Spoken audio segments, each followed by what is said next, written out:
Hi everyone. അപ്പോൾ ഇന്ന് എൻ്റെ ഒരു BC day in my life കണ്ടാലോ? അപ്പോൾ നമുക്ക് വീഡിയോയിലോട്ട് പോകാം കേട്ടോ.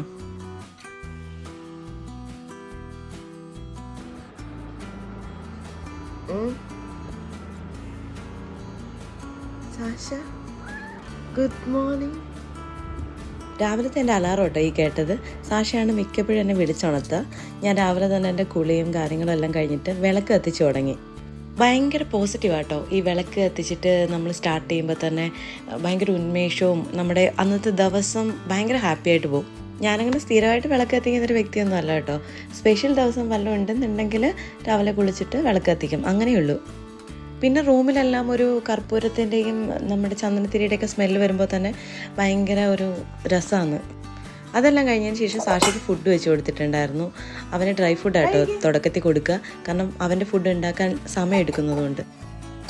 അത് കഴിഞ്ഞ് നേരെ കിച്ചണിൽ കയറി തലേന്ന് കഴുകി വെച്ച പാത്രങ്ങളെല്ലാം അതാത് സ്ഥലത്ത് എടുത്തു വെച്ചു. അതിനുശേഷം പിന്നെ കുക്കിങ്ങും കാര്യങ്ങളുമായിരുന്നു. ഫസ്റ്റ് ചായ ഇടൽ തന്നെ. ചായ കുടിച്ചിട്ടേ ബാക്കി എന്ത് ജോലി എനിക്കുള്ളൂ.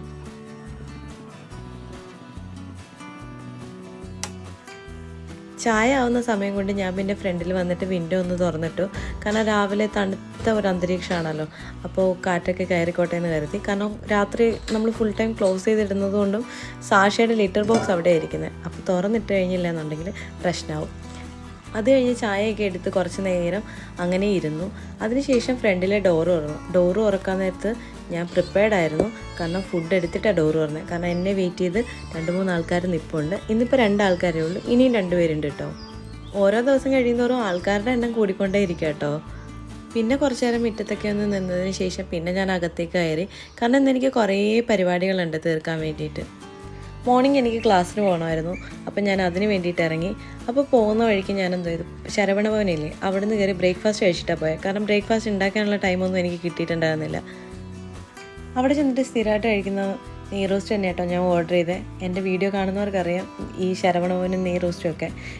1 മണിക്കൂറത്തെ ക്ലാസ്സേ ഉള്ളൂ. അത് കഴിഞ്ഞ് നേരെ വീട്ടിലേക്ക് വന്നിട്ട് ചോറും കറികൾക്കുള്ളതെല്ലാം പ്രിപ്പയർ ചെയ്ത് വെച്ചു. പിന്നെ നേരെ വർക്കിനിരുന്നു കേട്ടോ. കാരണം ഒരു ലോഡ് വർക്ക് പെൻഡിങ് ഉണ്ടായിരുന്നു, അതെല്ലാം ചെയ്തു വെച്ചു. ഇന്ന് ഞാൻ പറഞ്ഞില്ലേ ഒരു ഹെക്ടിക്കായിരിക്കും, ബിസി ഡേ ആണ്. അതേപോലെ എനിക്ക് ഹെക്ടിക്കായിട്ടുള്ള ദിവസമായിരുന്നു. രാവിലെ ഞാൻ പോകുന്നതിന് മുമ്പ് തന്നെ തുണി അലക്കാനിട്ടിട്ടാണ് പോയത്. അപ്പോൾ തിരിച്ചു വന്നപ്പോഴത്തേക്കിനും എല്ലാം റെഡിയായി സെറ്റായിട്ട് ഇരിപ്പുണ്ടായിരുന്നു. പിന്നെ വർക്ക് കഴിഞ്ഞതിന് ശേഷം ഞാൻ പിന്നെ ഏറ്റവും മേളിൽ പോയിട്ടാണ് നമ്മൾ തുണിയെല്ലാം വിരിച്ചിടുക. അങ്ങനെ ഡ്രസ്സെല്ലാം ഇട്ടിട്ട് നോക്കുമ്പോൾ അവിടെ മാവ് നിറയെ മാങ്ങ നിൽക്കുന്നു. പക്ഷേ എന്ത് ചെയ്യാനാ, അത് നമ്മുടെ കോമ്പൗണ്ടിലല്ല. പിന്നെ ഞാൻ ആ ദൂരെ കാണുന്നില്ലേ, അത് മെട്രോ പോകുന്നതാട്ടോ. നമുക്ക് ടെറസിൻ്റെ മുകളിൽ നിന്ന് കഴിഞ്ഞാൽ മെട്രോ പോകുന്നത് കാണാൻ പറ്റും. അത്രയും അടുത്താണ് ഞാൻ താമസിക്കുന്നത്. അത് കഴിഞ്ഞ് എനിക്ക് ആലുവയിൽ പോകണമായിരുന്നു. ആലുവയിൽ ഹോസ്പിറ്റൽ വരെ പോയത്. അപ്പോൾ ഒരു ഓട്ടോ എടുത്ത് നേരെ ആലുവയ്ക്ക് പോയി. ഹോസ്പിറ്റലിൽ പെട്ടെന്ന് പരിപാടിയെല്ലാം കഴിഞ്ഞു. അതിനുശേഷം മെട്രോയിൽ കയറി, അതായത് ആലുവയിൽ നിന്ന് മെട്രോ കയറിയിട്ട് ഞാൻ നേരെ എടപ്പള്ളിയിൽ വന്നു. എടപ്പള്ളിയിൽ വരാനുണ്ടായ കാരണം എനിക്ക് HDFCയിൽ പോകണമായിരുന്നു. HDFCയിലെ കാര്യങ്ങൾ കഴിഞ്ഞിറങ്ങിയപ്പോഴത്തേക്ക് എനിക്ക് നന്നായിട്ട് വിശക്കാൻ തുടങ്ങി. അപ്പോൾ മന്തി കിങ് ഉണ്ട്, അതിന് ഓപ്പോസിറ്റ് തന്നെ. അവിടെ കയറിയിട്ട് ഞാനൊരു അൽഫാം മന്തി കഴിച്ചു. ഞാൻ സ്ഥിരമായിട്ട് കഴിക്കുന്ന സ്ഥലമാണ് കേട്ടോ എടപ്പള്ളിയിൽ. മന്തി കഴിക്കാൻ ഞാൻ മെയിൻലി കയറുക ഇവിടെ തന്നെയാണ്. ഇത് ഫുള്ളൊന്നും ഞാൻ കഴിച്ചിട്ടുണ്ടായിരുന്നില്ല. ഞാൻ പിന്നെ പാഴ്സൽ അടിക്കുകയാണ് ചെയ്തത്, കാരണം വീട്ടിൽ ചെന്ന് കഴിക്കാമല്ലോ എന്ന് വിചാരിച്ചിട്ട്. അത് കഴിഞ്ഞ് ഞാനൊരു ലൈമും കുടിച്ചു. അതിനുശേഷം എനിക്ക് ലുലുവിൽ പോകാനുണ്ടായിരുന്നു. വാഫിൾസ് വാങ്ങിക്കാൻ വേണ്ടിയിട്ട് പോയതാട്ടോ. കാരണം എന്ന് വെച്ച് കഴിഞ്ഞാൽ ഇത് ഓർഡർ ചെയ്ത് ആലുവയിൽ എത്തുമ്പോഴത്തേക്കിന് ഭയങ്കര റേറ്റാണ്. അപ്പോൾ ഞാൻ എന്തായാലും എടപ്പള്ളി വന്നില്ലെന്ന് വെച്ചാൽ ലുലുവിൽ കയറിയിട്ട് ഇതും വാങ്ങി തിരിച്ചിറങ്ങിയപ്പോൾ ഒരു ബുക്ക് ഫെസ്റ്റ് പോലെ നടക്കുന്നുണ്ടായിരുന്നു. കുറച്ച് പ്രൈസ് കുറഞ്ഞിട്ടാട്ടോ. അങ്ങനെ അവിടുന്ന് ഞാനൊരു ബുക്കും വാങ്ങിയിട്ട്, 1 അല്ല 2 ബുക്കും വാങ്ങിയിട്ട് പോയി. ആ ബുക്കാട്ടോ ഇത് രണ്ടും, ഇക്കിഗായും മഞ്ഞും. ഇത് രണ്ടും എനിക്ക് നല്ല റേറ്റിന് കിട്ടി. അതെല്ലാം കഴിഞ്ഞ് തിരിച്ച് വീട്ടിലേക്ക് വന്നു. അപ്പോൾ നിങ്ങൾക്ക് ഈ വീഡിയോ ഇഷ്ടപ്പെടുകയാണെങ്കിൽ please do like, share and subscribe. Thank you.